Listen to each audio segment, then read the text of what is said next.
Hello everyone.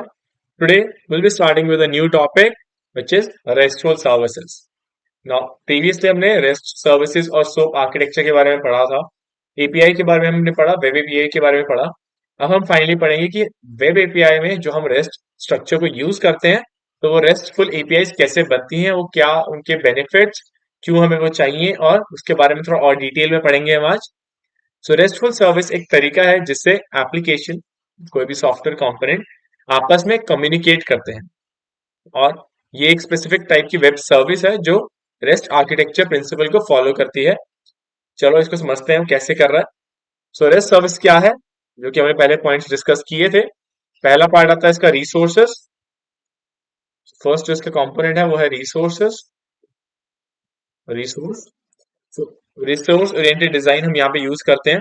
इसमें restful service resource oriented design पर based होता है, जिसमें हर रिसोर्स को एक यूनिक यूआरआई से रिप्रेजेंट किया जाता है. यूआरआई क्या है? Uniform resource identifier. सो एक यूनिक आईडी, एक यूनिक वैल्यू जिसके थ्रू हम उस पर्टिकुलर रिसोर्स का लोकेशन, उसकी आईडी को डिफाइन कर सकते हैं. ये रिसोर्स कुछ भी हो सकता है, जैसे कि कोई यूजर का टेबल, कोई प्रोडक्ट या कोई पर्टिकुलर एंटिटी, राइट. उसको हम एज अ यूआरआई डिफाइन करते हैं. उसके बाद आता है हमारा HTTP मेथड. जो हमारा सेकेंड कंपोनेंट है वो है HTTP प्रोटोकॉल. इसमें क्या हो रहा है कि हम HTTP के मेथड से हाइपर टेक्स्ट ट्रांसफर प्रोटोकॉल, जिससे हम टेक्स्ट को ट्रांसफर कर रहे हैं और उसका प्रोटोकॉल है, उसके अंदर हम चार तरह के ऑपरेशंस लगाते हैं जिनको हम बोलते हैं get, post, put and delete, जो कि आपको क्रिएट, जो कि हमें क्रूड ऑपरेशन रन करने में हेल्प करता है, जो कि read, create, update and delete. इनको हम बोलते हैं crude operation. Crude, C refers to create, R refers to read, अब U refers to update and D refers to delete. तो ये हमारे कुछ मेथड्स हैं जो कि हमें क्रूड ऑपरेशन करने में हेल्प करते हैं. उसके बाद हमने पढ़ा था third component which is statelessness. Statelessness का मतलब क्या था कि जहां पे आपके सर्वर को नहीं पता कि आपके क्लाइंट की स्टेट क्या है, उसको हम बोलते हैं स्टेटलेसनेस. हर एक रिक्वेस्ट एक इंडिपेंडेंट ट्रांजैक्शन है. सर्वर को क्लाइंट के स्टेट के बारे में कुछ भी नहीं पता. हर रिक्वेस्ट को सर्वर को, हर रिक्वेस्ट पर सर्वर को पूरी की पूरी इंफॉर्मेशन प्रोवाइड करनी ही पड़ेगी. इसको बोलते हैं हम स्टेटलेस कम्युनिकेशन और स्टेटलेसनेस. फाइनली हमारा फोर्थ वन आता है विच इज रिप्रेजेंटेशन. जो आके आता है हमारा रिप्रेजेंटेशन.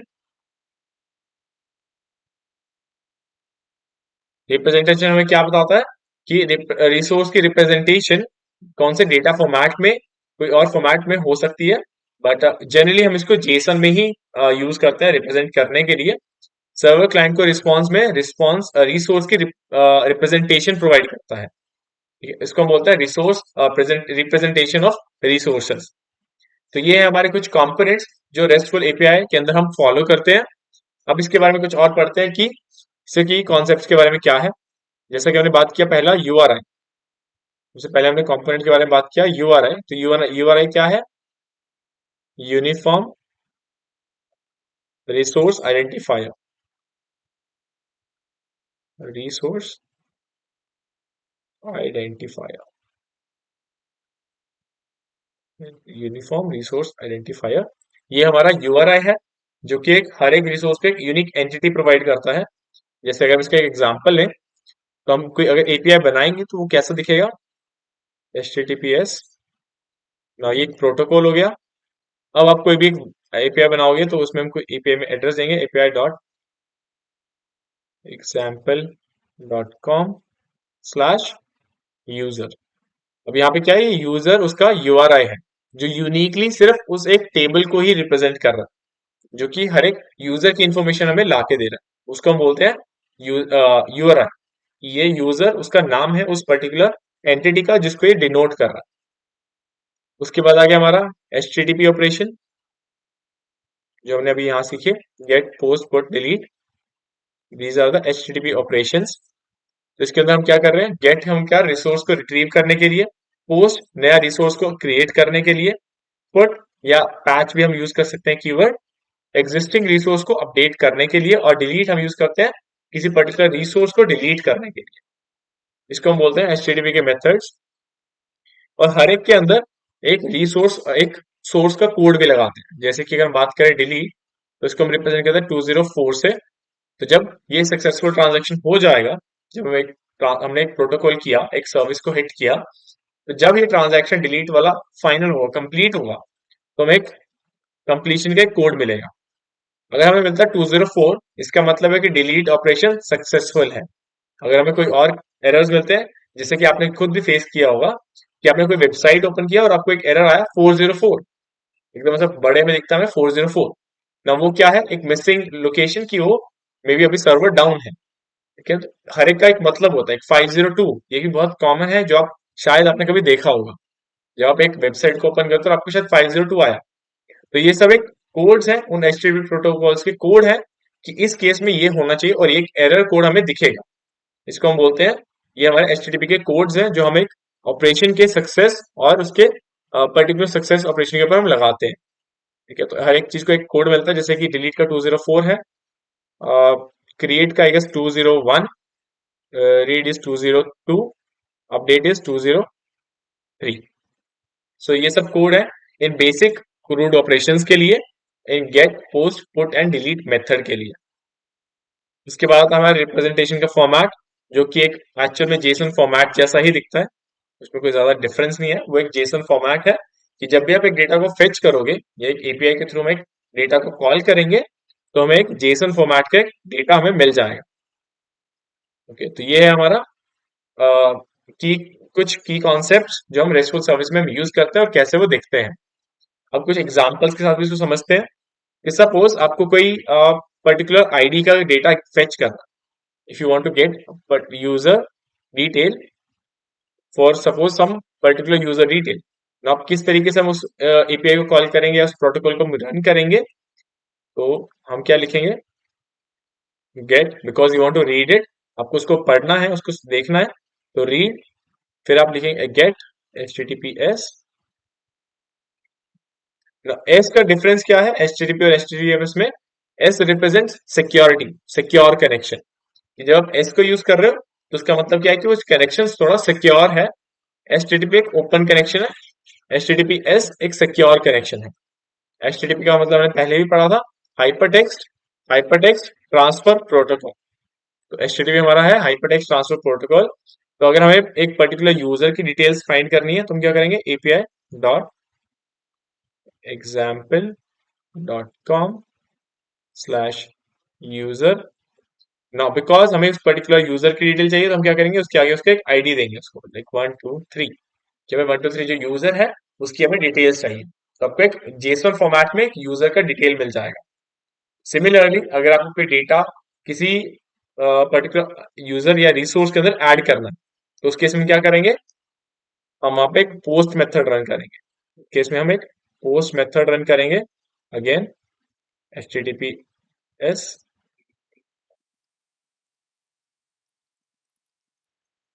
.com slash product. तो इस तरीके से हम, अगर हमें कोई डेटा इस प्रोडक्ट टेबल के अंदर ऐड करना है, उस केस में हम पोस्ट मेथड को यूज करेंगे, एक नया डेटा एक टेबल के अंदर ऐड करने के लिए।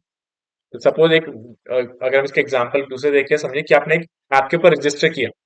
अब उस टाइम पे क्या होगा, जब आप एक रजिस्टर पे क्लिक करोगे, बटन रजिस्टर पे क्लिक करोगे, उस टाइम पे एक पोस्ट एपीआई रन होगी, जिसकी वजह से आपका जो डेटा है जो आपने इस फॉर्म में भरा होगा, वो सारा का सारा डेटा इस एपीआई के थ्रू हमारे प्रोडक्ट या यूजर टेबल के अंदर जाके सेव हो जाएगा। तो इस तरीके से आप एक पोस्ट मेथड को, गेट मेथड को, अपडेट मेथड और सॉरी पुट मेथड और डिलीट मेथड को हम यूज करते हैं।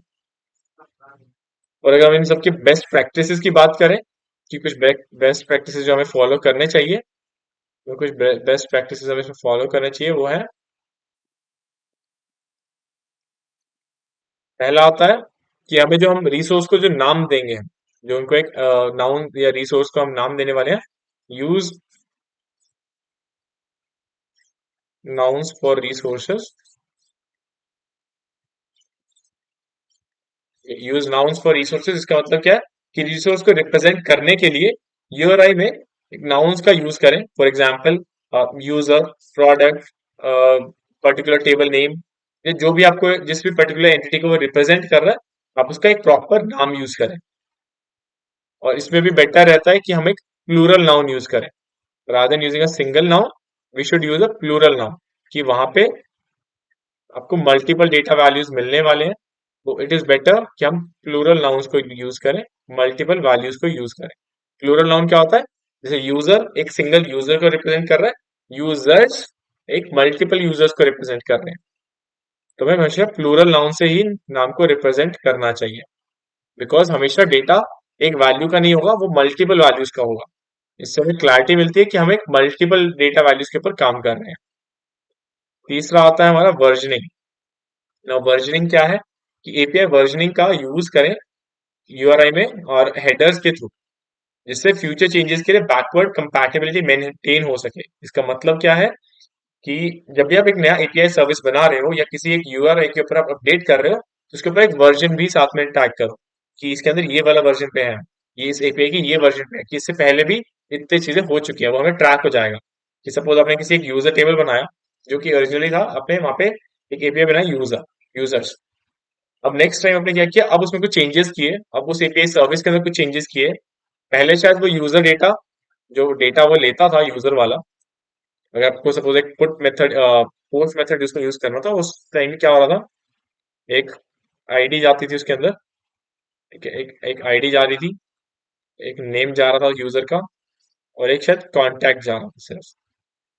ना हमने क्या किया, हमने अब कुछ अपडेट किया इस पर्टिकुलर वैल्यू के अंदर, कि अब इसकी बजाय ये कुछ और वैल्यूज भी देगा। तो अब एक नया सेट ऑफ एपीआई बनाया नए इंस्ट्रक्शंस के साथ, जहाँ पे हमने कहा कि आईडी लेगा एक, तो ये नेम हमें सेंड करना है, साथ में कॉन्टैक्ट हमें सेंड करना है, और साथ ही साथ हमें एक लोकेशन भी सेंड करना है।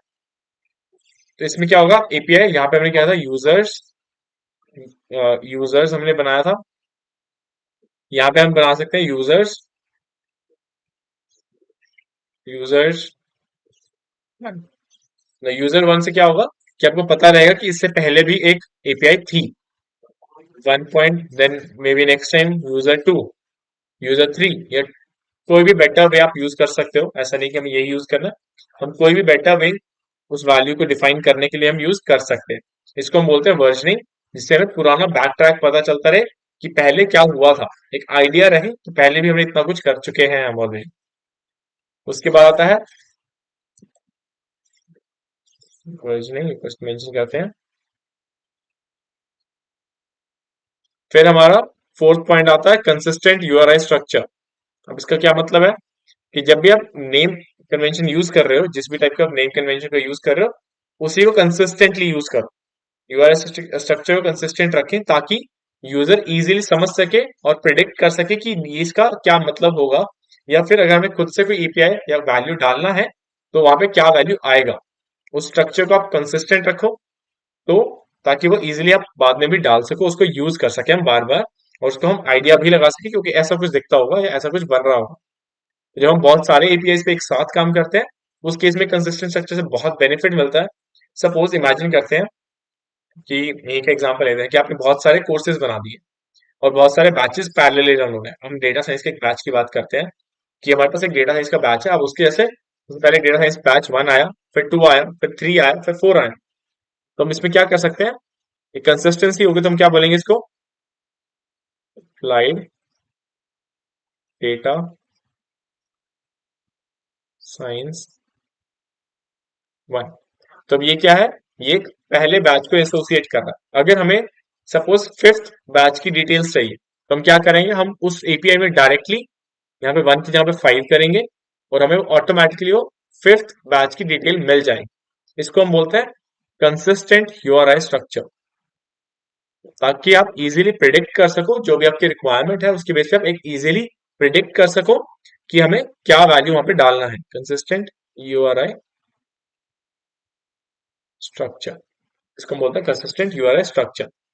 फाइनली अब हमारा था final step, which is use HTTP status codes correctly. ना जैसे कि हमने बात किया, हर एक के ऊपर एचटीटीपी कोड असाइन होता है। हर एक ऑपरेशन के साथ एक HTTP कोड असाइंड है। हमें उसको अच्छे से यूज करना चाहिए ताकि इजीली हम डिनोट कर सके कि इस फंक्शन के बाद ये चीज सक्सेसफुली हो गई या इस चीज में इसमें एरर आया। तो जो भी कोड है उसका उसको प्रॉपरली डिफाइन करना चाहिए ताकि अगर कोई किसी में कहीं पे प्रॉब्लम आती है तो हमें उसका एरर कोड भी मिल जाए कि यहाँ पे ये ऑपरेशन में प्रॉब्लम थी, यहाँ पे इस ऑपरेशन में प्रॉब्लम आई है।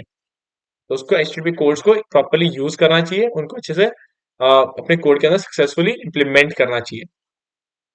ओके, तो ये सब था हमारा रेस्टफुल सर्विसेज का जो कि बहुत कॉमनली यूज होती है और बहुत सिंपल और स्केलेबल स्ट्रक्चर में काम करती है, इसलिए सबसे ज्यादा इसको यूज किया जाता है। ये web development, mobile app development या और भी कहीं जगह पे जहाँ पे आपको सपोज डिप्लॉयमेंट करना है या अपने मॉडल को यूज करना है, उन सब जगहों पे आप इस टाइप के रेस्टफुल सर्विस एपीआईज को आप यूज करके अपने डेटा को ट्रांसफर और उसके अंदर के चेंजेस को कर सकते हो। That is all we have about the APIs. Thank you. I hope सबको अच्छे से समझ में आया होगा। See you in the next session. Thank you everyone.